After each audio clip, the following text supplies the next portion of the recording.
చూడండి, పేతురు రాసిన మొదటి పత్రిక 2వ అధ్యాయము 9వ వచన భాగం నేను చదువుతున్నాను, మీరందరూ కలిసి చూడండి దయచేసి.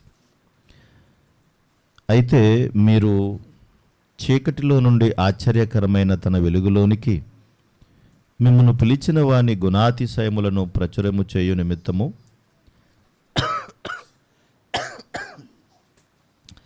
ఏర్పరచబడిన వంశమును, రాజులైన యాజక సమూహమును, పరిశుద్ధ జనమును, దేవుని సొత్తైన ప్రజలునై ఉన్నారు. చిన్న ప్రార్థన చేసుకుందాం. ప్రేమగల మా తండ్రి, ఈ శ్రేష్టమైన మరలా మంచి అవకాశమును మీరు మాకు కలిగించినందుకు స్తోత్రములు. మిమ్మును ఆరాధించగలిగే అనుభవాలు ఇచ్చినందుకు వందనాలు ప్రభా. ఈనాడు ఈ దినములో చాలామంది లేరు, కానీ మమ్మలను మీ కనికరము చేత జ్ఞాపకం చేసుకుని మీ పని కొరకు ఆయత్తపరచుటకు, మిమ్మును ఆరాధించుటకు మీరు మరలా ప్రభా మాకు ఆయుష్కాలాన్ని ఇచ్చి ఆరోగ్యమునిచ్చి మీ సన్నిధిలో మమ్మల్ని మీరు ఉంచినందుకు స్తోత్రములు ప్రభా. కొన్ని నిమిషాలు మేము ఎలా ఆరాధించాలో, ఏ విధమైన ఆరాధకులుగా మేము సిద్ధపడాలో ఆ విషయాలు నేర్చుకోవడానికి ప్రభా మీరు మాకు సహాయం చేయండి. మీ పరిశుద్ధాత్మ సహాయముతో మమ్మల్ని మీరు నడిపించి మీరు మాత్రమే మహిమ పొందమని కోరుతూ క్రీస్తు యేసు నామములో అడుగుచున్నాము తండ్రి, ఆమేన్. దేవుని యొక్క ప్రేమను బట్టి, ప్రభువైన యేసుక్రీస్తు వారి యొక్క ప్రేమను బట్టి పరిశుద్ధుడైనటువంటి దేవుడు మన యొక్క పాపపు స్థితి నుంచి బయటకు తీసుకుని వచ్చి మనలను చీకటిలో నుండి వెలుగులోనికి తీసుకుని వచ్చి మనలను ఏర్పరచబడిన వంశముగా, రాజులైన యాజక సమూహముగా, పరిశుద్ధ జనముగా, ఆయన సొత్తైన ప్రజలుగా చేసుకున్నాడు. అయితే ఆయన ప్రజలుగా చేసుకున్నటువంటి మనము ఆయనను ఏ విధంగా ఎట్లా మనము ఆరాధించాలి, ఎలా ఆరాధన చేసుకోవాలి, ఆయన సొత్తయ్యము అని అంటే మరి దేవునిని మనము ఏ విధంగా చూడాలి అనే విషయాలను కొన్ని విషయాలు చెప్పి నేను ముగిస్తాను. 4వ కీర్తన 2వ చరణంలో 4వ కీర్తన, నా గౌరవమును అవమానముగా మార్చెదరు, ఎంతకాలము వ్యర్థమైన దానిని ప్రేమించెదరు, ఎంతకాలము అబద్ధమైన వాటిని వెతికెదరు అని మాట్లాడుతున్నాడు. ఆ మాట అలా ఉంచుకుంటే ఆ 3వ చరణంలో యెహోవా తన భక్తులను తనకు ఏర్పరచుకొనుచున్నాడని తెలుసుకోండి అన్నాడు. తన భక్తులను ఆయన ఏం చేస్తున్నాడంట? ఏర్పరచుకుంటున్నాడు. అంటే అది ఏ ప్రాంతం కావచ్చు, ఏ దేశం కావచ్చు, ఎవరైనా కావచ్చు, ఎక్కడైనా కావచ్చు, తన భక్తులను ఆయన ఏర్పాటు చేసుకుంటున్నాడు. ఏర్పాటు చేసుకోవటంలో యేసుక్రీస్తు యొక్క ప్రేమ చేత, రక్తము చేత కడగబడిన వారముగా మనలను ఆయన సొత్తుగా చేసుకున్నాడు. మరి ఆ 2వ చరణంలో రాస్తే, నరులారా ఎంతకాలము నా గౌరవమును మీరు అగౌరవముగా మార్చెదరు అంటున్నాడు. అంటే భక్తులుగా ఏర్పాటు చేసుకునేటువంటి అవకాశాన్ని దేవుడిచ్చి భక్తులుగా చేసుకుంటే, భక్తులుగా ఆయన ప్రియమైనటువంటి బిడ్డలుగా, సొత్తైనటువంటి బిడ్డలుగా ఉన్నటువంటి వారు ఆయనకు గౌరవము లేకుండా చేస్తున్నారంట. ఆయన గౌరవాన్ని అగౌరవంగా మారుస్తున్నారంట. మరి అగౌరవముగా ఒకవేళ మనం మారిస్తే, అగౌరవముగా వెళితే మరి అది దేవునికి అవమానమే కదా. గౌరవాన్ని అవమానం కలిగిస్తే అది ఎంత ఇబ్బందికరంగా ఉంటుందో కొద్దిగా ఆలోచించాలి. మనల్ని ఎవరైనా పట్టించుకోకపోతే, మనతో ఎవరైనా సరిగా మాట్లాడకపోతే, మనల్ని ఎవరైనా అగౌరవంగా మాట్లాడితే అసలు మనం ఎలా ఉంటాం? ఏ విధంగా ఉంటాం? ఏ విధమైనటువంటి నిర్ణయాలు తీసుకుంటాం? నా గౌరవానికి భంగం కలిగింది, కనీసం మర్యాద లేకుండా మాట్లాడారని ఎంత ఫీల్ అవుతాం కదా. మనం ఫీల్ అవ్వకుండా ఉంటామా? ఫీల్ అవుతామా లేదా? ఫీల్ అవుతాం కదండి. కనుక దేవుడు అంటున్నాడు, మిమ్ములను నా సొత్తుగా చేసుకున్నాను, నా ప్రజలుగా చేసుకున్నాను, నా వంశముగా చేసుకున్నాను. ఇంత గొప్ప అవకాశమును నేను ఇస్తే మీరు నా గౌరవాన్ని అవమానపరుస్తున్నారు అంటున్నాడు. కాబట్టి గౌరవం అంటే ఆయనకి ఇచ్చేటువంటి మర్యాద, ఆయనతో ఉండేటువంటి ఆ ప్రేమ విషయాలను కాపాడుకోవాలి మనం. దేవునిని గౌరవించడం కూడా ఆరాధనే. గౌరవం లేనప్పుడు భక్తి ఎలా ఉంటుంది? గౌరవం లేనప్పుడు భయం ఎలా ఉంటుంది? గౌరవం లేనప్పుడు అసలు దేవుణ్ణి స్తుతించే అవకాశం ఎలా ఉంటుంది? నేను ఎక్కడ ఉన్నానో, ఏ స్థలంలో ఉన్నాననే సంగతిని మర్చిపోతే ఎలాగా? ఇందాక ఇక్కడ వాక్యం చదవబడుతుంది, ఆయన ఒక వచనం చదివితే మనం ఒక వచనం చదవాలి. కానీ నేను గమనించాను, చాలామంది నోరు తెరిచి అలాగే చూస్తున్నారన్నమాట. నాకు సంబంధం లేదు, నువ్వు చదువుకో అన్నట్టుగా అలా చూస్తున్నారు. అంటే గౌరవం లేదు కదా వాళ్ళకి దేవుని మీద. చదవబడిన వాక్యం దేవునిది, చదువుతున్న వారు దేవుని వారు, ఉన్న సంఘం దేవునిది. అదే సంఘములో, అదే సహవాసములో, అదే వచనం దగ్గర నువ్వు నిలబడ్డావు. కానీ నువ్వు దిక్కులు చూస్తూ, అటు ఇటు చూస్తూ, దేవుని వాక్యాన్ని కూడా కనీసం మర్యాద లేకుండా ఉన్నావంటే మరి అది దేవునికి అవమానమే కదా. అంటే నువ్వేం చేస్తున్నావు? దేవుణ్ణి అవమానపరిచినట్టు లెక్క. వాక్యం ప్రతి వచనం నువ్వు చదవాలి, చదవట్లా. కనుక ప్రార్థనలో ఏకీభించట్లా. అంటే ఏ విషయాల్లోనూ కూడా నువ్వు దూరంగా ఉన్నావంటే నువ్వు మరి దేవుని అవమానపరిచినట్టే కదా. నువ్వే ఎవరితోనో మాట్లాడుతున్నావు అనుకుందాం. నువ్వు మాట్లాడుతున్నప్పుడు నీ మాట వినకుండా అటు ఇటు దిక్కులు చూస్తూ, గాల్లోకి చూస్తూ అలాగేదో ఆలోచిస్తున్నావు అనుకోండి, నీతో మాట్లాడే వ్యక్తి ఏమనుకుంటాడు? నీతో మాట్లాడతాడా? మరి మనుషులుగా మనమే ఇంత బాధను అనుభవిస్తే దేవుడు ఎంత బాధ అనుభవిస్తాడు? అప్పుడు నువ్వు దేవుణ్ణి ఎలా ఆరాధించినట్టు అవుతుంది? నా గౌరవానికి భంగం కలిగిందని మనం ఫీల్ అవుతాం, కానీ అసలు మనం చేసే పనుల వల్ల దేవుణ్ణి ఎంత అవమానపరుస్తున్నామో మనం అర్థం చేసుకోవాలి. ఆయన గౌరవించాలి, ఆయన ప్రేమించాలంటున్నాడు. ఆయన ఎందుకు ప్రేమించాలంటే క్రీస్తు రక్తము ద్వారా మనల్ని ఎలా చేసుకున్నాడు? ఆయన సొత్తుగా చేసుకున్నాడు, ఆయన వంశంగా చేసుకున్నాడు, రాజులైన యాజక సమూహంగా చేసుకున్నాడు. నీ లెవెల్ ఏంటి అసలు? నా లెవెల్ ఏంటి, మీ లెవెల్ ఏంటంటే ఏ స్థాయిలోకి తీసుకెళ్ళాడో ఆయన ఉండబట్టే కదా మనం ఆ స్థాయికి వెళ్ళాం. అనామకులం, పనికిరాని వాళ్ళం, పెంటతో సమానంగా ఉన్నటువంటి వాళ్ళం, ఏ అర్హత యోగ్యత లేనటువంటి వాళ్ళం. మనం కొరింథీ పత్రికలో చదువుకుంటాం, ఏ అర్హత లేదు మనకి. కానీ క్రీస్తు రక్తము చేత మనల్ని ఎక్కడ దాకా తీసుకెళ్ళిపోయాడు? ఆయన సొత్తుగా చేసుకుని ఆయన పక్కన కూర్చోబెట్టుకున్నాడంటే. అంత గొప్ప అవకాశాన్ని ప్రభు ఇస్తే ఆయన మనం గౌరవిస్తే ఎట్లా? అవమానపరిస్తే ఎట్లా గౌరవించకుండా? ఒక మాట జ్ఞాపకం చేస్తాను చూడండి ఒకసారి. యెహోషువ గ్రంథము 4వ అధ్యాయం. యెహోషువ గ్రంథము 4వ అధ్యాయం 14 వచ్చిన భాగం చూడండి. 4:14. ఆ దినమున యెహోవా ఇశ్రాయేలీయులందరి ఎదుట యెహోషువను గొప్ప చేసెను. ఎవరు గొప్ప చేశారు యెహోషువను? అక్కడ రాయబడింది చూడండి. యెహోవా ఇశ్రాయేలీయులందరి ఎదుట యెహోషువను గొప్ప చేశాను అంటున్నాడు.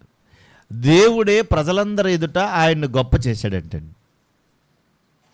మరి ఎందుకు అంత గొప్ప చేయాలి ఆయన? యెహోషువ ఏం చేశాడని గొప్ప చేయాలంటే, యెహోషువ దేవుణ్ణి గౌరవించాడు, దేవుణ్ణి ప్రేమించాడు. మరి అంతే కదా, నువ్వు దేవుణ్ణి గొప్ప చేస్తే దేవుడు నిన్నేం చేస్తాడు? నిన్ను గొప్ప చేస్తాడు. నువ్వు దేవుణ్ణి అవమానపరిస్తే నువ్వు కూడా అవమానించబడతావు. దేవుణ్ణి అగౌరవపరిస్తే నువ్వు కూడా అట్లాగే ఉంటావు. చాలా నిర్లక్ష్యంగా కనిపిస్తున్నారు. ఏమీ అనుకోవద్దు, నేను మరలా జ్ఞాపకం చేస్తాను, ఆ నిర్లక్ష్యం అస్సలు మంచిది కాదు. చాలామందిని చూస్తున్నాను, నేను పేర్లు చెప్పనవసరం లేదు, కానీ అది ఎవ్వరికీ మంచిది కాదు. ప్రత్యేకించి నీకు, నీ కుటుంబానికి అస్సలు మంచిది కాదు. ఆ నిర్లక్ష్యం దేవుని సన్నిధిలో, ఆ నిర్లక్ష్యం నిన్ను తినేస్తుంది. అది శాపగ్రస్తులుగా చేస్తుంది నిన్ను. నువ్వెక్కడున్నావో, ఏ ప్లేస్లో ఉన్నావో, ఏం చేస్తున్నావో ఏంటో సమస్తాన్ని చూసేది దేవుడు కదా మనుషుల కన్నా ముందు. కనుక నువ్వు దేవుణ్ణి గొప్ప చేస్తే దేవుడు నిన్ను ఏం చేస్తాడు? నువ్వు దేవుణ్ణి గొప్ప చేస్తే దేవుడు నిన్ను గొప్ప చేస్తాడు. ఇది మర్చిపోవద్దు. యెహోషువను గొప్ప చేసెను గనుక, చూడండి అక్కడ, వారు మోషేను గౌరవపరిచినట్లు అతని బ్రతుకు దినములన్నిటను అతన్ని గౌరవపరిచారు. చూసారా, దేవుడు ఎప్పుడైతే గొప్ప చేశాడో, గొప్ప చేసినప్పుడు ప్రజలందరిలో ఏమైంది? యెహోషువ యొక్క గొప్పతనం వెల్లడైంది. ఎప్పుడైతే యెహోషువ గొప్పతనం వెల్లడైందో, మోషేను ఎంత ప్రేమించారో, మోషేను ఎంత గౌరవించారో, యెహోషువను కూడా అలాగే గౌరవించారు. చూసి ఎంత గొప్ప స్థాయికి దేవుడు తీసుకుని వెళ్ళాడో. దేవుడు అనుకుంటే ఒక్క క్షణంలో ప్రధానమంత్రిని చేసేస్తాడు, రాష్ట్రపతిని చేసేస్తాడు. అదే దేవుడు అనుకుంటే ఒక్క క్షణంలో గుండె ఆగిపోయేలా కూడా చేసేస్తాడు. ఒక్క క్షణంలో పదవి కూడా ఊడిపోయే పరిస్థితులు వస్తాయి. ఒక్క ఓటుతో ఓడిపోయిన వాళ్ళు లేరా? చాలామంది ఉన్నారు. ఒక్క మార్కుతో ఫెయిల్ అయిపోయిన వాళ్ళు లేరా? చాలామంది ఉన్నారు. ఒక్క నిమిషంలో లేట్ చేసి చచ్చిపోయిన వాళ్ళు లేరా? చాలామంది ఉన్నారు. కనుక దేవుడు అనుకుంటే ఒక్క క్షణంలో ఏదైనా చేయగలడు. తారుమారు అంటాం కదా. కనుక అంత గొప్ప స్థితి దేవుడు కలగజేస్తాడు. మోషేను గౌరవించినట్లు యెహోషువను కూడా గౌరవించారు. మోషే గారు వెళ్ళిపోగానే యెహోషువ బెంగ పెట్టుకుని ఏడ్చాడు. అయ్యో మా నాయకుడు వెళ్ళిపోయాడు దేవా, ఇప్పుడు మేమేం చేయాలా? మా నాయకుడు వెళ్ళిపోయాడే, అయ్యో మేమేం చేయాలా అని ఏడిస్తే దేవుడు అన్నాడు, యెహోషువ గ్రంథం 1వ అధ్యాయం చూడండి. యెహోషువ గ్రంథం 1వ అధ్యాయం 6వ వచన భాగం చూడండి. నిన్ను విడువను, నిన్ను ఎడబాయను, నిబ్రము కలిగి ధైర్యంగా ఉండు. ఎవరు చెప్తున్నారు ఈ మాట? దేవుడు చెప్తున్నాడు. మన ధైర్యానికి చెప్పేది ఎవరంట? దేవుడు ధైర్యం చెప్తున్నాడు. మనుషులందరూ కృంగదీసేయచ్చు, మనుషులందరూ బాధ పెట్టవచ్చు, మనుషులందరూ ఏడిపించవచ్చు. అసలు నువ్వు ఎదుగుతుంటేనే ఏడుస్తారు మనుషులు. అదొక విడ్డూరం. నువ్వు ఎదుగుతుంటే ఏడుస్తారు. నువ్వు ఎందులో ఎదిగినా ఏడుస్తారు. ఆత్మీయంగా ఎదిగినా ఏడుస్తారు, భౌతికంగా ఎదిగినా కూడా ఏడుస్తారు. కానీ దేవుడు అంటున్నాడు, అదంతా నీకెందుకు, పక్కన పడాయి. నువ్వు ధైర్యంగా ఉండు, నువ్వు నిబ్బరం కలిగి ధైర్యంగా ఉండు, నిన్ను విడువను, నిన్ను ఎడబాయను, నువ్వు ధైర్యంగా ఉండు అంటున్నాడు. 7వ వచనం కూడా చూడండి. నువ్వు నిబ్బరం కలిగి జాగ్రత్త పడి బహుధైర్యంగా ఉండి నా సేవకుడైన మోషే నీకు ఆజ్ఞాపించిన ధర్మశాస్త్రం అంతలో చొప్పున నువ్వు చెయ్యి. నేను నీకు ధైర్యాన్ని ఇస్తున్నాను, నువ్వు కూడా ధైర్యంగా ఉండు. అస్సలు భయపడకు, బాధపడొద్దు. 9వ వచనం. నేను నీకు ఆజ్ఞ ఇచ్చినాను కదా, నిబ్బరం కలిగి ధైర్యంగా ఉండు, దిగులు పడకు, జైడపడకు, నీవు నడుచు మార్గం అంతట్లో నీ దేవుడైన యెహోవా నీకు. ఎన్నిసార్లు చెప్పాడు అన్నమాట? నువ్వు ధైర్యంగా ఉండు, నువ్వు ధైర్యంగా ఉండు, నిబ్బరం కలిగి ఉండు, నిబ్బరం కలిగి. ఎన్నిసార్లు చెప్పాడు అన్నమాట? ఎవరు చెప్తున్నారు ఈ మాట? అసలు మనం కృంగిపోతాం చాలాసార్లు. కృంగిపోయే, ప్రభువా ఎలా ప్రభువా నా జీవితం, నేనేమైపోతాను ప్రభువా అని అనుకుంటాం. కానీ నువ్వు దేవుణ్ణి గౌరవపరిచినప్పుడు, నువ్వు దేవుణ్ణి గొప్ప చేసినప్పుడు దేవుడే మనల్ని గొప్ప చేస్తాడు. Praise the Lord. ఆమేన్. మనుషులు మెప్పే ఉందండి, కాసేపు ఉంటుంది. ఏదైనా పెడితే నువ్వు సూపర్ అంటారు, పెట్టకపోతే అసలు నువ్వు మంచివాడివే కాదంటారు. ఇది మనుషుల నైజం. నువ్వు ఏదైనా ఇస్తే నువ్వు సూపర్ అంటారు, ఇవ్వకపోతే అసలు నువ్వు మంచిదానివి కాదంటారు. ఇది మనుషుల నైజం. కానీ దేవుడు అలా కాదు. నీ హృదయాన్ని, నా హృదయాన్ని చూసేటువంటి దేవుడు ఆయన్ను ప్రేమించాలని కోరుకుంటాడు. అంతే, ఇంకేం లేదు, ఏం లేదు. మరి నువ్వు దేవునికి మంచి ఆరాధికుడివి, ఆరాధకురాలు అయితే నువ్వు ఆయన గౌరవిస్తావు, ప్రేమిస్తావు, అంతే కదా, ఆయన గొప్ప చేస్తావు. యెహోషువ నిజంగా కృంగిపోయాడు. తన నాయకుడు లేడని కృంగిపోయి దుఃఖంతో బాధపడుతుంటే, నేనున్నాను కదా, నువ్వు ధైర్యంగా ఉండు, నేనున్నాను కదా, నువ్వు నిబ్బరము కలిగి ఉండు, నేనున్నాను కదా, నువ్వు ధైర్యంగా ఉండు, నువ్వు ధైర్యంగా ఉండు, నువ్వు ధైర్యంగా ఉండు, నువ్వు దిగులు పడద్దు, నువ్వు జడేవద్దు, నువ్వు దిగులు పడద్దు, నువ్వు జడవద్దు. ఆ వచనం, ఆ 1వ అధ్యాయం బాగా చదువుకోండి. ఇంటికి వెళ్ళిన తర్వాత ఎంత ధైర్యాన్ని దేవుడు నూరిపోస్తున్నాడంటే, శరీర సంబంధంగా మనం చాలాసార్లు అలా పడిపోతాం, బాధపడతాం. కనుక దేవునికి అది అర్థమవుతుంది. నువ్వు శరీర సంబంధంగా ఉన్నావు కనుక కృంగిపోతావు అన్న సంగతి దేవుడికి బాగా తెలుసు. గనక నువ్వు ధైర్యంగా ఉండు అంటున్నాడు. నిజమే, చాలాసార్లు రోగాలు వచ్చినప్పుడు కృంగిపోతాం, బాధల్లో ఉన్నప్పుడు కృంగిపోతాం, కష్టాల్లో ఉన్నప్పుడు కృంగిపోతాం, ఇంట్లో ఉన్నటువంటి పరిస్థితులు, కుటుంబ సమస్యలు ఎక్కువైనప్పుడు కృంగిపోతూ ఉంటాం. కానీ దేవుడు అంటున్నాడు, నువ్వు ధైర్యంగా ఉండు. మరి నీకు దేవుడు అంటే భయభక్తులు ఉన్నాయా? భయం ఉందా నీకు? దేవుడు అంటే భయం ఉందా నీకు? ఒకవేళ భయం ఉంటే ఎలాంటి భయం ఉంది మరి నీకు? ఆ భయం మంచిదేనా? భయం మంచిది ఉంటుందా? భయం మంచిది ఉంటుంది, చెడ్డది ఉంటుంది. విన్నారా? కొడతాడేమో అనే భయం, అది సాధారణంగా ఉండేటువంటి భయం. కానీ ఆ భయం కరెక్ట్ కాదు. ఆ భయం అనేది కరెక్ట్ కాదు అది. కనుక చూడండి, ఒకసారి ఒక మాట మనం జ్ఞాపకం చేద్దాం, ఒక మాట మనం ఆలోచిద్దాం. చూడండి, కీర్తనల గ్రంథం 19వ కీర్తన 9వ చరణాన్ని ఒకసారి చదవండి. 19వ కీర్తన 9వ చరణం. యెహోవా యందైనటువంటి భయము పవిత్రమైనది, అది నిత్యము నిలుచునన్నాడు. యెహోవా యందైన భయం ఏంటంటది? పవిత్రమైనది. ఇది పవిత్రమైన భయం. ఇది ఏంటమ్మది? పవిత్రమైన భయం. పవిత్రమైన భయం ఏంటంటో తెలుసా? నువ్వు దేవుని పట్ల అంకిత భావం ఉంటుంది నీకు. దేవుని పట్ల అంకిత భావం ఉంటుంది, దేవుని పట్ల ప్రేమ ఉంటుంది, దేవుడంటే గౌరవం ఉంటుంది. దానివల్ల వచ్చింది అది పవిత్రత. వెళ్ళకపోతే ఏమన్నా అంటాడేమో, ఏమన్నా చేస్తాడేమో, కొడతాడేమో, నలుగురిలోనే అవమానపరుస్తాడేమో, ఇది మనుషుల వల్ల వచ్చే భయం. కానీ నన్ను దేవుడు చూస్తున్నాడు కదా, దేవుడు ఏమన్నా అనుకుంటాడేమో, అయ్యో దేవుడు నేను అవమానపరుస్తున్నానేమో, దేవుడు ఏమనుకుంటాడేమో, దేవుడు నన్ను చూస్తున్నాడు కదా, ఆయన బాధ పెడుతున్నానేమో, అది దేవుని వల్ల వచ్చే భయం. మనుషుల వల్ల వచ్చిందంటే సహజంగా వచ్చేది. అంటే దేవుడు అంటే భయం భక్తులు లేకుండా సహజంగా వచ్చే భయం. అది ఏమన్నా అంటారేమో అనే భయం చూసారా, అది మనుషుల వల్ల సహజంగా వచ్చేది. అది మనిషి పట్ల గౌరవం ఉందనుకోండి, ఆ భయం వేరే. అందుకనే యెహోవా యందలి భయము పవిత్రమైనది, అది నిత్యము, అది నిత్యము నిలుచును అన్నాడంటే, నిత్యము నిలుచుండే పవిత్రమైనటువంటి భయము దేవుని పట్ల ఉంటేనే ముందు మనకి దేవుడు అంటే గౌరవం ఉంటుంది. లేకపోతే మనకు ఆ గౌరవము లేదు. నేను ఇలా తిరిగాను ఇలా వస్తున్నాను, నువ్వు వందనాలు చెప్తావేమో అని చూస్తున్నాను అనుకుందాం, గజేపు నా మీద పెట్టుకుని చెప్తున్నాను, అలాగే చూస్తున్నాను, నువ్వు ఎంతసేపు చెప్పినా వందనాలు చెప్పట్లేదు నాకు అని నువ్వు అలాగే చూస్తున్నావు. అప్పుడు నేను ఎలా చూడాలా? ఆఖరికి అలా చూస్తా ఉండగా వందనాలు అన్నావు అంటే ఇప్పుడు దేనివల్ల వచ్చింది ఇది? ఒకవేళ నిజంగా నీకు గౌరవం ఉంటే, ప్రేమ ఉంటే ఏం చేస్తావు? మనిషి కనబడగానే ఆటోమేటిక్గా వందనాలండి అంటావు. నిజంగా నీకు గౌరవం ఉంటే. నీకు అది వెంటనే రాలేదు, తర్వాత ఎప్పుడుకో వచ్చిందంటే దాని అర్థం ఏంటి? లోపల ఏం లేదు, లోపల నీకు అసహ్యంగా ఉంది, లోపల నీకు వ్యతిరేకంగా ఉంది. అసలు నీ హృదయంలోనే సరైనటువంటి అవగాహన, ఆలోచన, అభిప్రాయం అవతల వ్యక్తి మీద నీకు లేదు. లేకపోవడం వల్ల ఎప్పుడుకో చూసి చెప్పకపోతే ఏమనుకుంటాడు వీడు, మళ్ళీ వందనాలు అంటలేదు అంటాడేమో అనుకుని వందనాలు. ఎప్పుడుకో అలా అంటున్నావంటే నీకు గౌరవం లేదు, నీకు మర్యాద లేదని అర్థం. కానీ కనబడగానే హృదయపూర్వకంగా నవ్వుతూ చక్కగా వందనాలండి అని చెప్పావు చూడు, అది లోపల ఉంది. అందుకే ప్రభు అన్నాడు, హృదయము నిండియుండు దానిని బట్టి నోరు మాట్లాడుతుంది. నీ హృదయంలో ఏముందో అదే వస్తుంది. అందుకని ఫస్ట్ మాట ఏదొచ్చిందో అదే రైట్ అవుతుంది. తర్వాత వచ్చేది సవరణ. అది సవరణ అన్నమాట. ముందు వచ్చిన మాట రైట్, తర్వాత వచ్చింది సవరణ.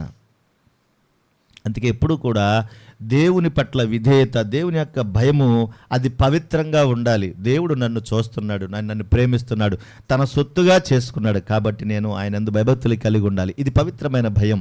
అది చూడగానే మనుషుల పట్ల మనం ఆలోచించం. ఏమనుకుంటామో తెలుసా? దేవా నువ్వు నన్ను చూస్తున్నావు, నాకు అర్థమవుతుంది, నా పరిస్థితి నీకు అర్థమవుతుంది, నా హృదయం నీ ఎదురుగా సరిగా లేదు ప్రవ్వా, నన్ను మన్నించు ప్రవ్వా అని దేవునితో అంకిత భావం కలిగి ఉంటావు. మనుషుల గురించి ఆలోచించవు, దేవుడు నన్ను చూస్తున్నాడు అంతే. దేవుడు నన్ను చూస్తున్నాడు, దేవుడు చూస్తున్నాడనే ఆ అభిప్రాయం, ఆ ఆలోచన, అవగాహన ఉంటే అన్నిట్లోనూ సెట్ అయిపోతాం మనం. మనుషులు చూస్తారనుకుంటే మాత్రం ఎందులోనూ కూడా సరిగా ఉండలేం. అప్పుడు నువ్వు మంచి ఆరాధకుడు కాలేవు. ఎప్పటికీ అలాగే ఉంటే మనం కాలేం. కనుక దేవుడు చూస్తున్నటువంటి ఆ భయము అది పవిత్రంగా ఉండాలి. యెహోషువకు అది ఉంది కాబట్టి యెహోషువని దేవుడు ఏం చేశాడు? గొప్ప చేశాడు.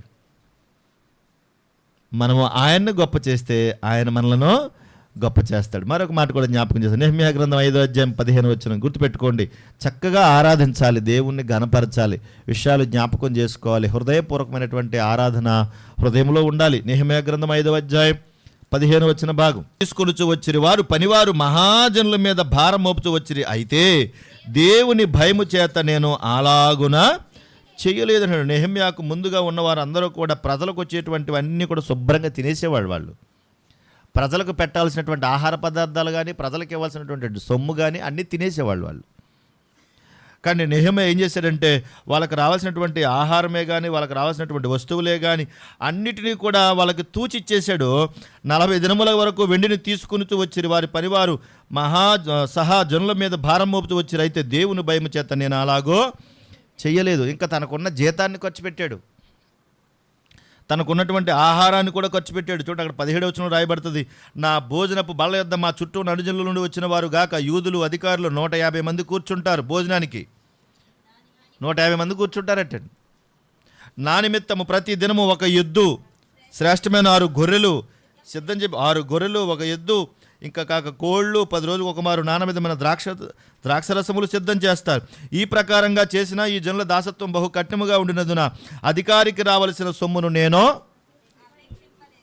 అపేక్షించలేదు, నేను తీసుకోలేదు. అసలు నాకు రావాల్సిన జీతాన్ని తీసుకోలేదు, నాకు రావాల్సిన వాటాన్ని కూడా తీసుకోలేదు. కారణం ఏంటంటే నేను దేవుని భయం చేత అలాగూ చేసి తిని. Praise the lord. చూసారా, దేవుని భయం ఉంటే ఎలా ఉన్నాడు? తను ఎవరు చూస్తారని తెలిసింది నెహెమ్యాకి? దేవుడు చూస్తున్నాడని అర్థమైంది.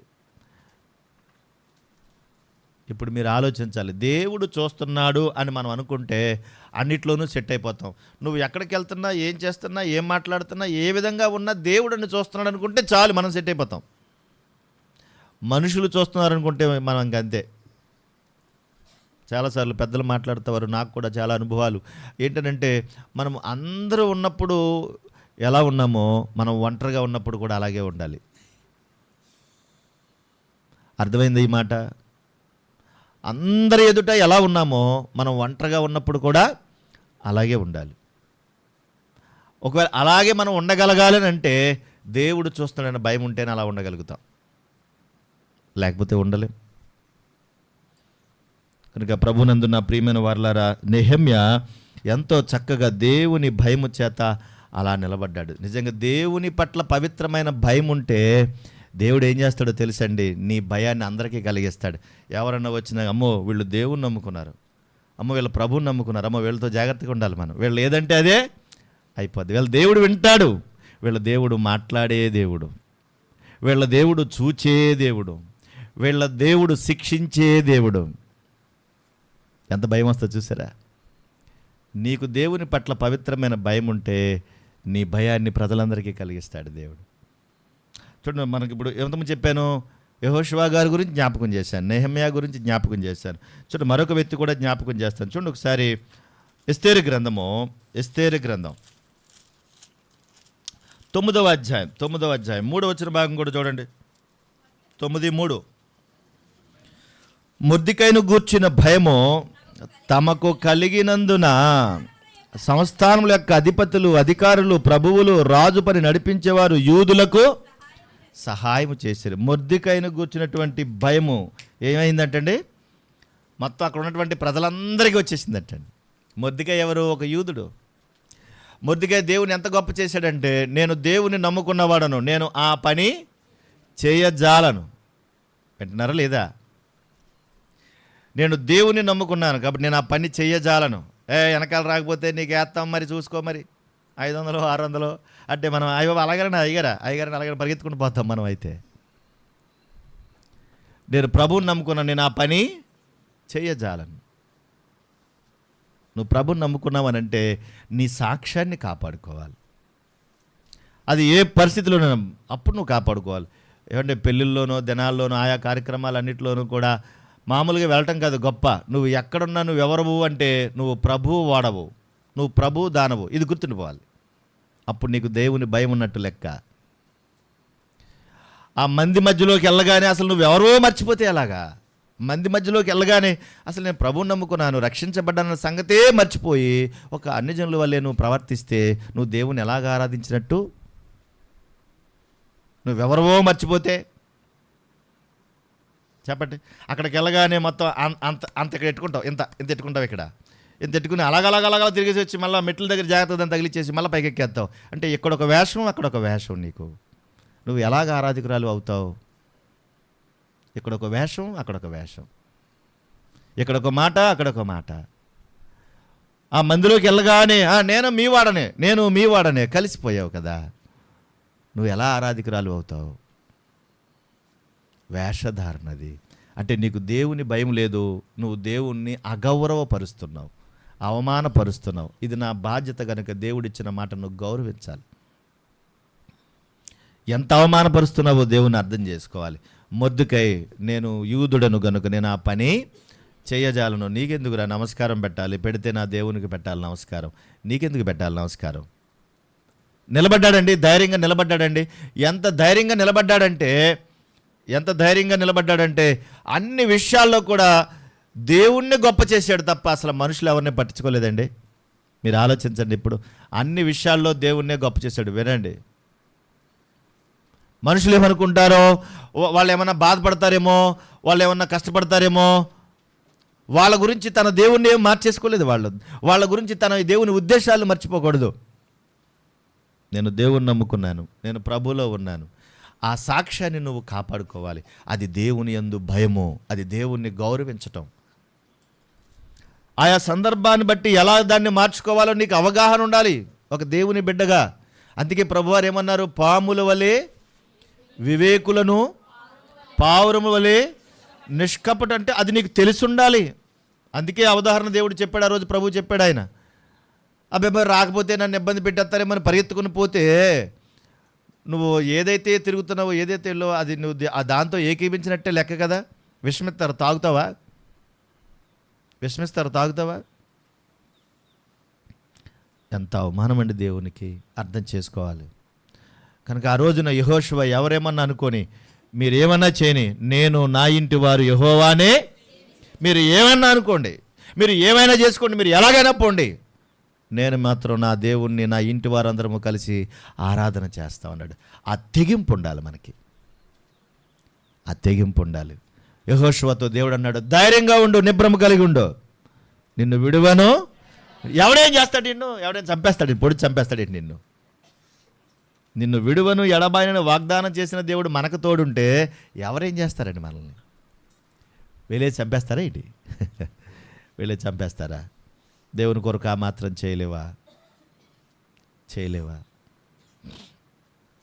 కనుక నువ్వు మొర్దెకై కూర్చున్నటువంటి భయం ఆ ప్రజలందరికీ కలిగిందంటండి. అక్కడ చూడండి, ఆ 8వ అధ్యాయం చివరి మాట 17వ వచనంలో, మరియు దేశ జనులలో యూదుల ఎడల భయము కలిగెను, కనుక అనేకులు యూదుల మతము అవలంబించి. దేవుడు చేసిన అద్భుత కార్యాలు చూసేటప్పటికి అందరికీ భయం పుట్టిందంటండి.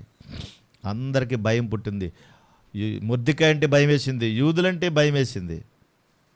అమ్మో, వీళ్ళ దేవుడు గొప్పవాడు కదా, అని భయం పుట్టిందండి వాళ్ళకి. చూడండి, 47వ కీర్తన 2వ చరణం. 47వ కీర్తన 2వ చరణం. యెహోవా మహోన్నతుడు, భయంకరుడు, ఆయన సర్వభూమికి మహారాజై ఉన్నాడు అన్నాడు. ఆయన భయంకరుడు, సర్వభూమికి మహారాజై ఉన్నాడు. ఆయన ప్రేమిస్తే ప్రేమిస్తాడు, ప్రేమించకపోతే ప్రేమించకుండా ఏం చేయాలో కూడా చూడగలడు. ఆయన హత్తుకుంటే ఆయన కూడా హత్తుకోగలడు, హత్తుకోకపోతే ఏం చేయాలో కూడా చేయగలడు. ఆయన గౌరవిస్తే నిన్ను గొప్ప చేయగలడు, గౌరవం ఇవ్వకపోతే ఏం చేయాలో కూడా ఆయనకి తెలుసు. ఆయన ప్రేమించమంటున్నాడు. అందుకే భయము, యెహోవా యందలి భయం ఎలా ఉండాలంటున్నాడు? పవిత్రముగా ఉండాలంటే, పవిత్రముగా ఉండాలి. పెడితే వచ్చేది కాదు, అది ఏదో ఉత్తినే ఆ మొహంలో వచ్చేది కాదు. అది పవిత్రంగా ఉండాలి, అది చూడగానే ప్రేమించగలిగేటట్టు ఉండాలి. అలాంటి స్థితి ఉన్నతమైనటువంటి ఆరాధనకు నడిపిస్తుంది. పేతురు రాసిన మొదటి పత్రిక 2:9 చదువుదాం ఇప్పుడు మరలా. అయితే మీరు చీకటిలో నుండి ఆశ్చర్యకరమైన తన వెలుగులోనికి మిమ్మును పిలిచిన వాని గుణాతిశయములను ప్రచురము చేయు నిమిత్తము ఏర్పరచబడిన వంశము అన్నాడు.